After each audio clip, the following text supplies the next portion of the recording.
જય સ્વામિનારાયણ વિદ્યાર્થી મિત્રો, બાયોલોજી ઈ વિદ્યાના ક્લાસમાં આપ સૌનું સ્વાગત છે. ચેપ્ટર નંબર 5 સપુષ્પ વનસ્પતિમાં જે સિલેબસના એકાદ બે ટોપિક દૂર થઈ ગયા છે આ ચેપ્ટરમાંથી, પણ એવા બે ટોપિક આમ તો મૂળ, પ્રકાંડ, પર્ણ, ફળ અને બીજ, મૂળ, પ્રકાંડ, પર્ણ, ફળ અને બીજ સાથે સાથે એક ફેબેસી કુળ, આટલી ડિટેલ કેન્સલ થઈ છે.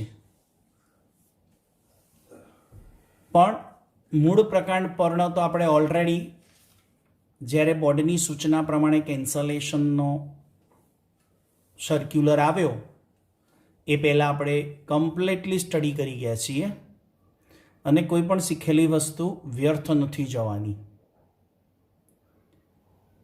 પુષ્પ કમ્પ્લીટલી કોર્સમાં રાખવામાં આવ્યું છે. ફળ અને બીજ કેન્સલ થયું છે, છતાંય મેં વિડીયો લેક્ચરમાં જાહેરાત કરી હતી કે ફળ અને બીજ ઉપર તમને આપણે એક માહિતી નીટ માટે જોવાની છે. કેમ કે આગળના ધોરણની અંદર 12 સાયન્સમાં ચેપ્ટર નંબર 1 સજીવોમાં પ્રજનન,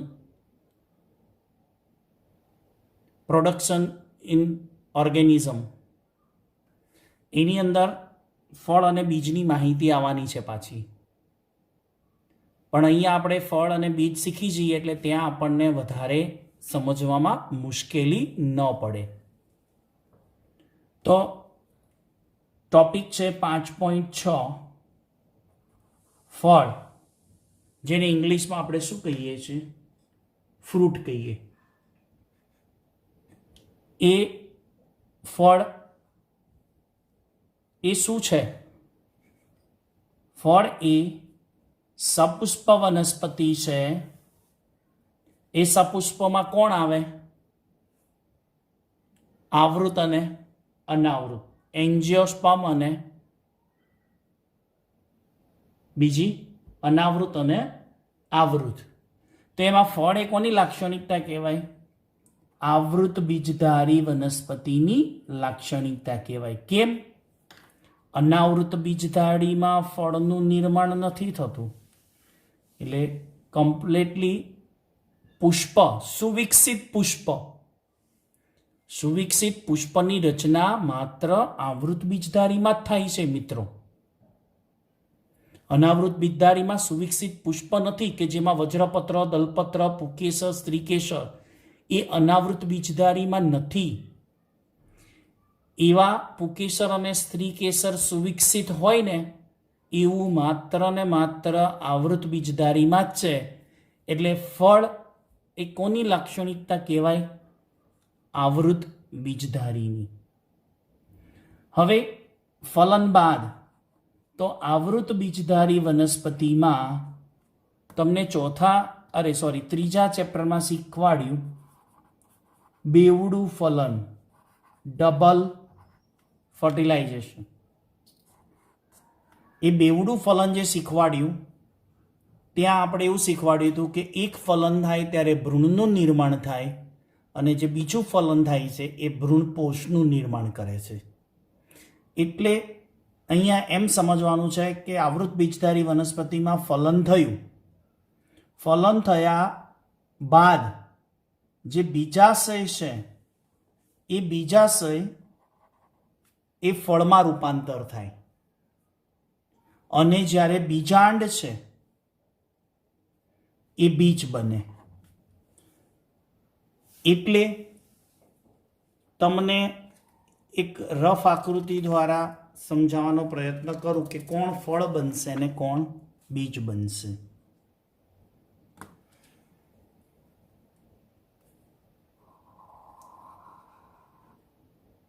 બેવડું ફલનમાં સમજાવ્યું હતું. આ બીજાશય છે અને બીજાશયની અંદર આ બીજાંડ છે. ઓકે, તો આ બીજાશય અને આ બીજાંડ જ્યારે ફલન થાય અને ફલન થઈ જાય ત્યારે આ બીજાશયનું રૂપાંતર ફળ બની જાય. એટલે આ બીજાશય ફળ બનશે અને આ જે બીજાંડ છે ને એ શું બનશે? બીજ. સમજાય છે મિત્રો?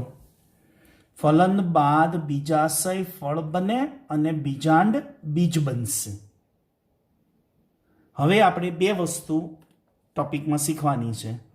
એક ફળ શીખીશું અને પછી બીજ શીખીશું. એટલે પહેલાં આપણે ફ્રૂટ વિશે શીખીશું અને પછી સીડ્સ વિશે એટલે કે બીજ વિશે શીખીશું. ચલો આગળ જઈએ મિત્રો. યસ, ફળના પ્રકાર. ફળના કેટલા પ્રકાર છે? તો ચોપડીમાં એનસીઈઆરટી બુકમાં 2 ફળના પ્રકાર આપ્યા છે. આપણે અહીંયા ઉમેરી દઈએ છીએ બીજો એક પ્રકાર. એક ફળ કયું છે? સત્ય ફળ. બી કૂટફળ એટલે ખોટું ફળ. અને સી અફલિત ફળ. એ સત્ય ફળ જેને એનસીઈઆરટી બુક પ્રમાણે શું લખ્યું છે? ફલિત ફળ. બીજું અફલિત ફળ જેને લખ્યું છે અપરાગિત ફળ. તો આ ફલિત ફળને શું કહેવાય? પરાગિત ફળ પણ કહેવાય ને. અને ત્રીજો પ્રકાર જે મેં અહીંયા લખ્યો છે એ એનસીઈઆરટીમાં નથી. એને આપણે કૂટફળ કહીશું, ખોટું ફળ. તો ફળના જે કોઈ મુખ્ય પ્રકાર છે ને, મુખ્ય પ્રકાર, તો આ 3 પ્રકાર. ત્યાર પછી આ સત્યફળના તો ઘણા બધા પેટા પ્રકાર છે, પણ એ આપણને ડીપમાં સમજવાના નથી. છતાંય જાણકારી માટે આપણે એનો એક ચાર્ટ્સ આની સાથે એટેચ કરી દઈશું, જેથી આપણને ખબર પડે કે કેટલા પ્રકારના ફ્રૂટ છે. પણ એ બધા કોના પેટા પ્રકાર છે? સત્યફળના. ઓકે, હવે પહેલા આપણે સમજીશું સત્યફળ એટલે ચોપડી પ્રમાણે શું શબ્દ છે? ફલિત ફળ કહેવાય. ફલિત એટલે શું? શબ્દ ઉપરથી જ ખબર પડે તમને કે ફલન દ્વારા નિર્માણ થતા પરિપક્વ બીજાશયને. એટલે મેં અહીંયા હમણાં સમજાયું ને કે આ ફલન થાય ત્યારે આ બીજાશય શું બની જાય? ફળ. એટલે પરિપક્વ બીજાશય. ફલન થયા બાદ જે નિર્માણ થાય છે એ પરિપક્વ બીજાશયને શું કહેવાય? સત્યફળ કહેવાય. અને એ જે ફળ બને ને એમાં બીજ હાજર હોય છે. જોજો, યાદ રાખજો, બીજાશયમાંથી ડાયરેક્ટ ફળનું નિર્માણ થાય એટલે કે બીજાશયમાંથી ફળ બને તો એને સત્યફળ કહેવાય. અને જ્યારે બીજાશયમાંથી ફળ બને અને એ ફળમાં શું હાજર હોય? બીજ. તો એવા ફળને શું કહેવાય? સત્ય ફળ કહેવાશે. ઓકે, હવે કૂટફળ. કૂટફળ એટલે શું? ખોટું ફળ.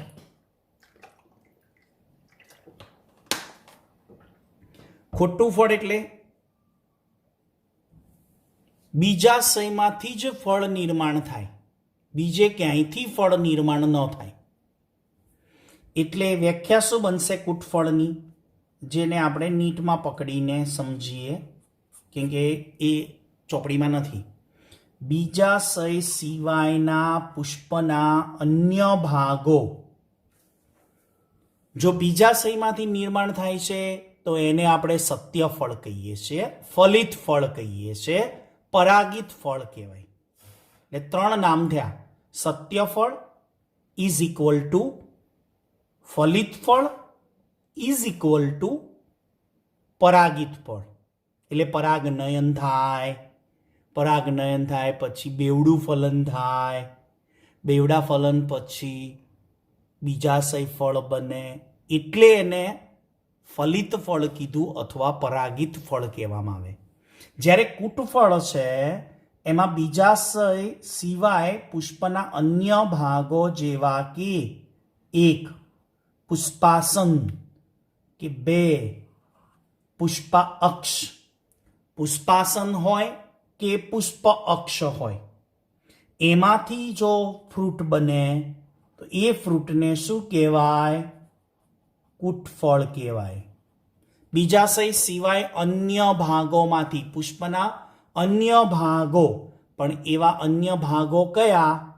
પુષ્પાસન કે પુષ્પ અક્ષ. તો એ ફળ કેવા હોય? કૂટફળ. એનું ઉદાહરણ સફરજન અને કાજુ. કાજુ અને સફરજન એ કૂટફળ છે, ટ્રુ ફ્રૂટ નથી, ફોલ્સ ફ્રૂટ છે. ફળ છે પણ બીજાશયમાંથી બન્યું નથી. બીજાશયમાંથી બન્યું ન હોય એટલે એવા ફળને કૂટફળ કહેવાય, ખોટું ફળ કહેવાય. ઓકે, ત્રીજા નંબરે કયું ફળ છે? અફલિત ફળ છે. કયું ફળ? અફલિત ફળ. અફલિત એટલે કે જેમાં પરાગનયન થયું નથી. પરાગનયન થયું નથી એટલે અપરાગિત ફળ કહેવાય. પરાગનયન ન થાય તો ફલન ન થાય. ફલન ન થાય તો ફળ ન બને. ફળ ન બને સાથે સાથે બીજ પણ ન બને.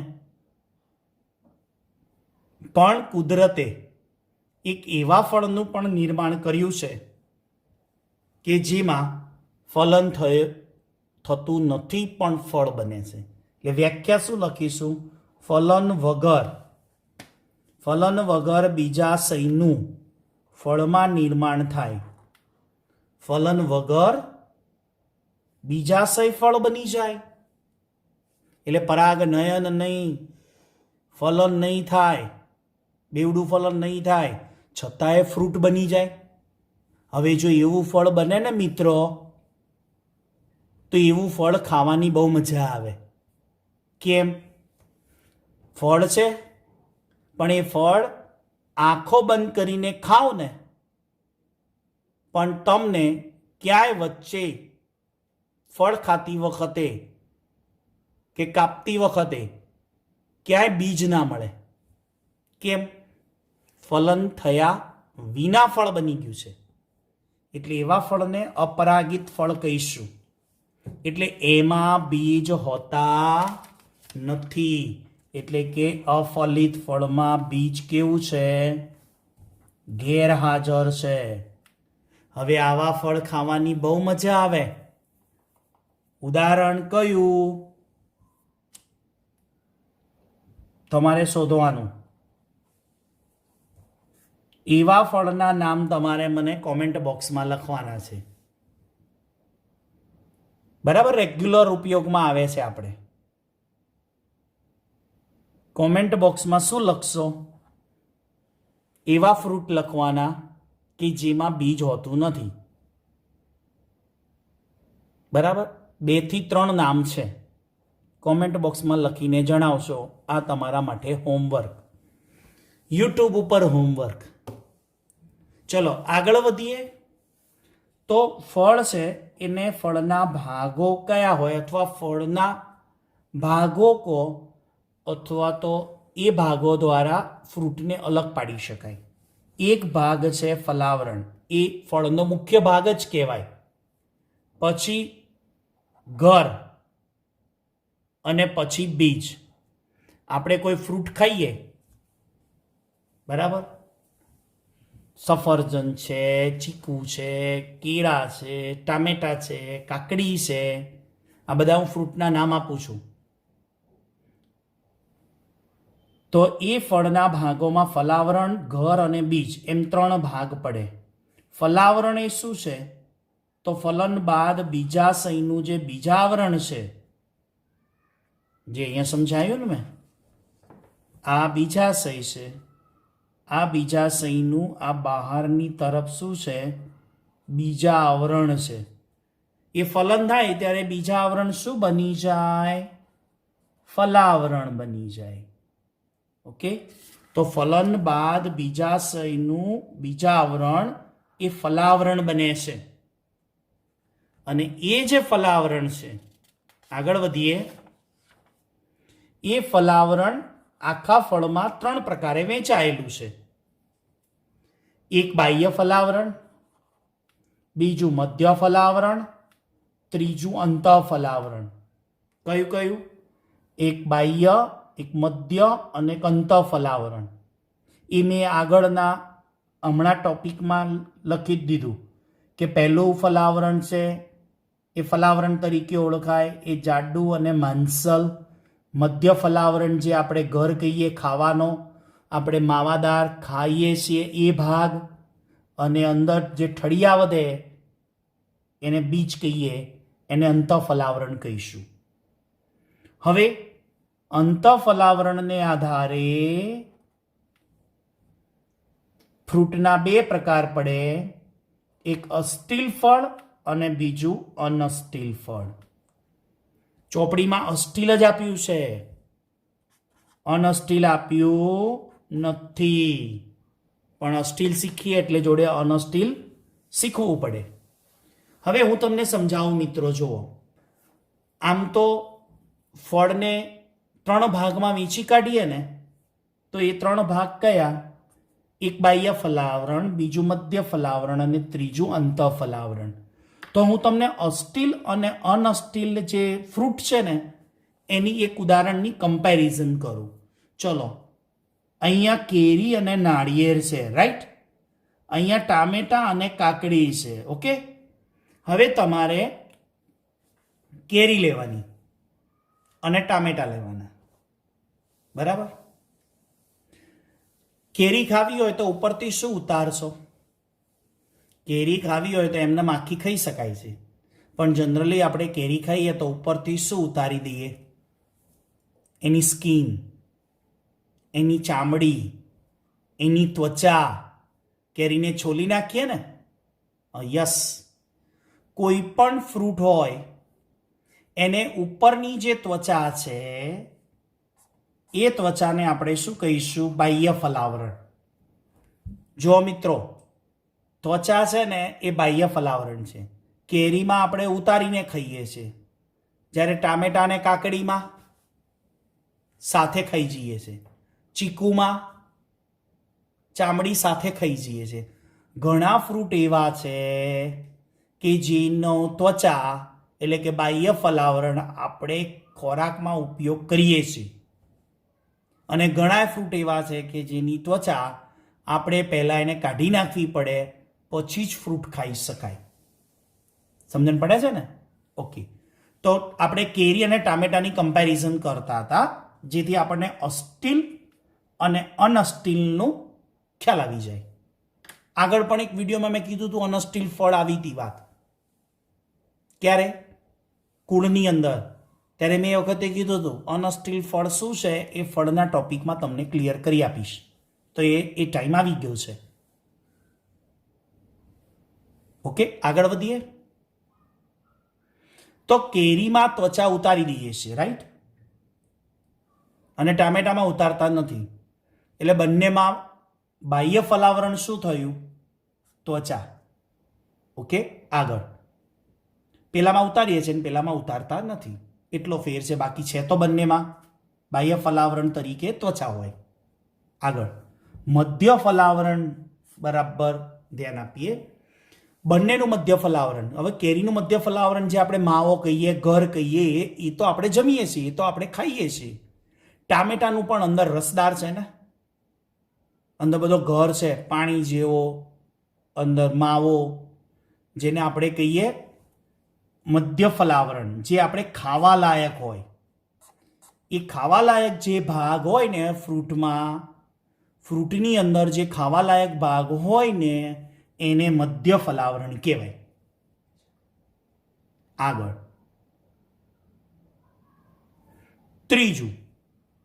ત્રીજું અંતઃફલાવરણ, જેને કારણે તો બે પ્રકાર પડે છે. ચલો, કેરીનું અંતઃફલાવરણ એટલે કોણ?